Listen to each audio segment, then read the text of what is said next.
Wahyu pasal 20. Kerajaan 1000 tahun.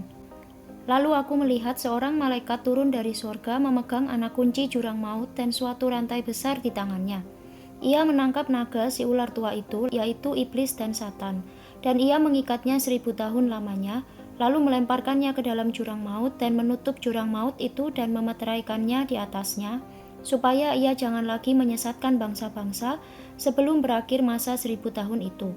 Kemudian daripada itu ia akan dilepaskan untuk sedikit waktu lamanya. Lalu aku melihat tahta-tahta dan orang-orang yang duduk di atasnya. Kepada mereka diserahkan kuasa untuk menghakimi.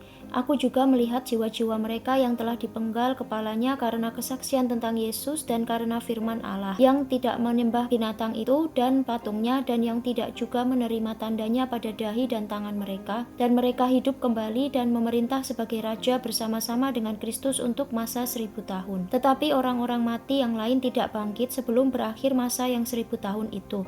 Inilah kebangkitan pertama. Berbahagia dan kuduslah ia yang mendapat bagian dalam kebangkitan pertama itu. Kematian yang kedua tidak berkuasa lagi atas mereka, tetapi mereka akan menjadi imam-imam Allah dan Kristus, dan mereka akan memerintah sebagai raja bersama-sama dengan Dia 1000 tahun lamanya.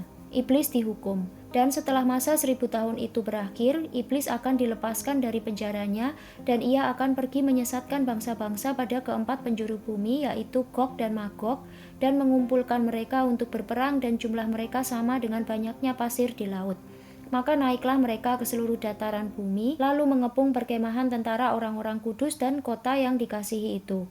Tetapi dari langit turunlah api menghanguskan mereka, dan iblis yang menyesatkan mereka dilemparkan ke dalam lautan api dan belerang, yaitu tempat binatang dan nabi palsu itu, dan mereka disiksa siang malam sampai selama-lamanya. Hukuman yang terakhir. Lalu aku melihat suatu tahta putih yang besar dan Dia yang duduk di atasnya. Dari hadapannya lenyaplah bumi dan langit dan tidak ditemukan lagi tempatnya. Dan aku melihat orang-orang mati besar dan kecil berdiri di depan tahta itu. Lalu dibuka semua kitab, dan dibuka juga sebuah kitab lain, yaitu kitab kehidupan. Dan orang-orang mati dihakimi menurut perbuatan mereka berdasarkan apa yang ada tertulis di dalam kitab-kitab itu.